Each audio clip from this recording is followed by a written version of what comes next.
Hello everybody, and this is John Doe, and I'm here against HOC in parentheses Bra. So this is actually a person I just met, and he thought it'd be pretty interesting if we could do a video together.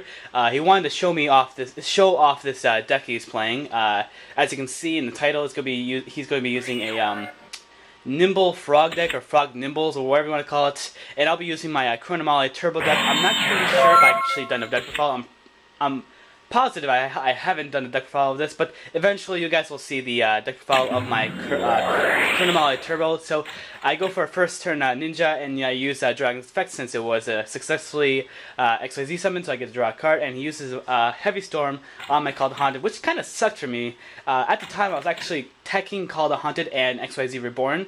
Both of these cards are really good inside this deck, but as you can see, he's actually doing a play, so I have to talk about that. So he discards the little title and the Angler, so now he special summons the title from his deck, the big title, and now he gets to use Angler's effect to special summon 2 Nimbles. And if you don't know this, with Nimble Angler's effect, you can actually, if it was sent to the graveyard from the hand or from the deck, you can special summon 2 Nimble monsters from the deck. I don't believe it. I'm pretty sure it doesn't matter what level, nor attribute, nor type.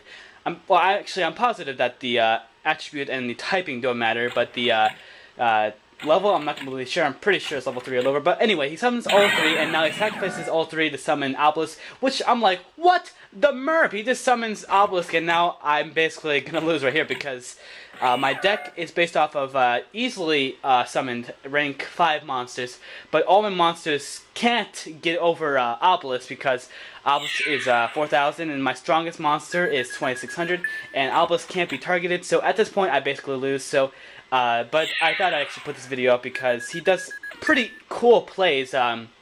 Unfortunately, you guys don't get to see my strength in my deck, but I thought it'd be pretty cool if I could show this off. So at this point, you know, right after he summoned Obelisk, I'm basically just stalling to see if I can get a Dark Hole, because that's literally the only thing I have, because all my XYZ monsters and all my monsters in my deck either target or not strong enough, and or aren't strong enough to get over Obelisk. So Dark Hole is my only hope. So yeah, unfortunately, there we go, but whatever.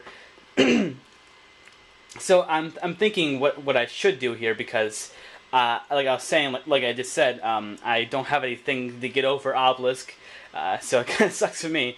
So I believe all I do is just stall, go defense position with my Ninja, and then my turn. Yeah, I believe so. Yeah, I'm just thinking, what exactly could I play eventually? Because I was thinking like maybe some of these cards don't target, but yeah, every single one of these cards that can do anything target. That really sucks to me. So yeah, I just go to defense position and my turn.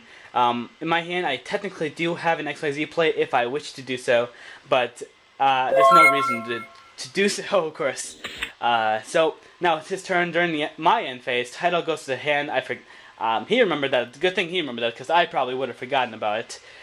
So now his turn. What does he do? He discards title and Angler to activate Title's effect to put another monster from the deck to the graveyard, and now he gets to use Angler's effect twice, so now he gets to summon 4 Nimble monsters from the deck, and that's insane, isn't it? And I believe it doesn't even miss timing, because Angler is an if effect, and if optional effects don't miss timing. If I'm correct, I always get mixed up between when optional effects and if optional effects, but of course that's a completely different story, and I might actually do a video about the differences between if and when.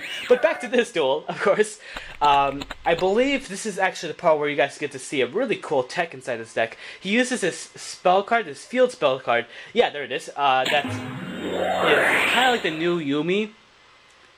So with this field spell, he gets activated, and then all water monsters on your side of the field gain a level according to how many water monsters you have. So that means all of his monsters gain 4 levels, making each one rank 6. Well, not rank 6, level 6. So now you can exceed all the monsters to make, I believe, a Bouncer and a Swordbreaker. So it looks like he might actually win this turn, but it's a great thing I had Effect Failure, otherwise I would have lost this turn most assuredly, because what would have happened is that he would have attacked with his Swordbreaker, attacked my Ninja. I would have used Ninja's effect, it would have been negated by Bouncer, and then I lose 1,000 and my monster's destroyed, and then he attacked for game. but it's a good thing I used Effect Filler during the end of main phase 1 to negate Balancer's effect and not Sword Breaker, because Balancer would have been the reason why I would have lost right there. So at least I had that. So I used Ninja's effect, and now Ninja's protected again. So this turn's actually kind of long, I think. I kind of cut it off a little bit because I was just doing nonsense. I was kind of doing luck, like I was trying to hope luck would be on my side at this point, because what I wanted to do was like summon the drawing, summon the tricky by discarding another tricky. I believe that's what I do. Exceed the 2 to make Shark.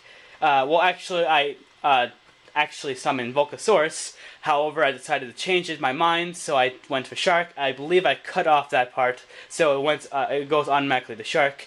And then I draw with drawing his effect, because it was successfully XYZ summoned, and hopefully I would draw into a Dark Hole, and if not, I get to live another turn, because I don't believe he would have enough from that current field to beat me right there.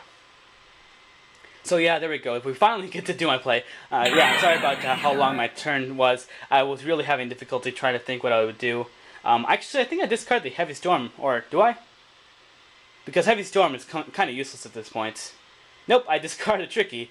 I don't know. I lost either way, so it doesn't matter. So yeah, I get to draw a card, and I drew into a ship. So I'm like, well, I can't use this card. Well, I'm not even sure if I even have any lights in my graveyard. Do I?